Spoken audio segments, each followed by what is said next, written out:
Hello and welcome. I'm Daniel King, and these were the crimes. To kick off things, we start at the southern tip of Africa, South Africa, a land of beauty, diversity, oceans that crash against ancient cliffs, mountains that rise like gods, cities alive with music, heat, and tension.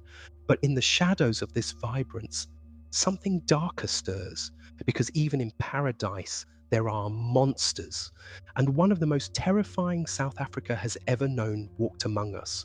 Polite, well dressed, soft spoken, he offered jobs, promised help, and smiled as he led women to their deaths. This is the story of Moses Sithole, the ABC killer. Between July 1994 and November 1995, Sithole murdered at least 38 women, possibly more. He raped 40. His spree unfolded across Atteridgeville, Boksburg, and Cleveland, hence the grim nickname ABC Killer. He often lured his victims with fake job offers, sometimes under the guise of helping a children's charity. Elders, daughters, mothers, sisters, they all trusted him. They walked with him and then never came home. His first confirmed murders began in July 1994 when 18-year-old Marina Manene Manama vanished after being promised a desk job in Cleveland. By early 1995, bodies were found west of Pretoria, buried in the earth, strangled with belts or underwear, sometimes blindfolded, always violated. He evolved quickly. At first, there was one or two victims per month, then nearly 10. There were even mass graves, like at Van Dyck Mine near Boksburg in September 1995, where 10 bodies surfaced in just 2 days. President Mandela himself came to urge the public to help. A special task force was formed. Profilers like FBI expert Robert Ressler and South Africa's first profiler, Mickey Pistorius, linked murders and mapped a cold and intelligent predator. It wasn't until a journalist, Tamsin de Beer, received a call from a man claiming to be the killer, calling himself Joseph Magwena, that the breakthrough came. He said he'd killed 76 women, which was twice the known number. To prove it, he even gave directions to an undiscovered body. On October 18th, 1995, Sithole tried to get a gun from a relative. Undercover police moved in. He attacked them with an axe, wounding one officer. They shot at him, yet he survived. He was captured and convicted. In prison, he bragged about his killing spree, 29 confirmed by him, but implicating up to 76. He described strangling victims from behind so that he wouldn't look into their eyes.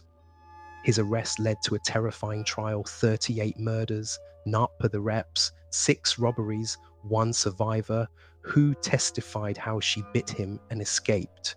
The courtroom shuddered, jurors wept. On December 5th, 1997, he was sentenced to 2,410 years, eligible for parole in 930 years. Born November 1964 in Vosloorus, Sithole was one of 5 children. His father had passed and his mother had abandoned the family. Moses and his siblings were placed in an orphanage where he later claimed they were abused.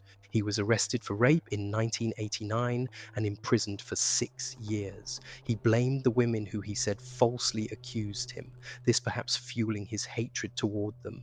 Outwardly, he appeared mild, charming, even philanthropic. He ran a supposed youth charity looking for child abuse cases. This was enough to lend him community credibility. He drove a Mercedes-Benz and wore expensive clothes, convincing victims he was someone they could trust. That chilling duality makes this stranger an even more terrifying. He may have viewed each murder as revenge, perhaps against women who wronged him, or an attempt to punish a world he felt had wronged him, claiming victims reminded him of past accusers. The crime scenes grew more audacious and confident. Was he taunting the police, testing limits? Today we stand on the edge of a chilling truth. A man who weaponized empathy to lurk in plain sight. A murderer whose count reached at least 38, possibly more. A predator still whose legacy haunts families, fields, and a collective conscience. Now, here are the questions I keep circling. Could there have been others like him? Witnesses once thought another killer, David Selepe, was active. If he confessed to 76 murders, why only 38 charges? Was his motive purely hatred or also retribution? Was the charity mask his greatest weapon? And now, decades later, do these fields still whisper victims' names? What do you think? Were there more victims? Could Scythehole have had accomplices? Did he feel remorse or merely justify himself? We may never know. Thank you for listening. If this episode resonated with you, please subscribe, comment, and share, especially with anyone who remembers the terror of the ABC murders. I'm Daniel King. The night is deep, the crimes deeper still. Until next time, stay curious, stay tuned, and above all, stay safe. These were the crimes.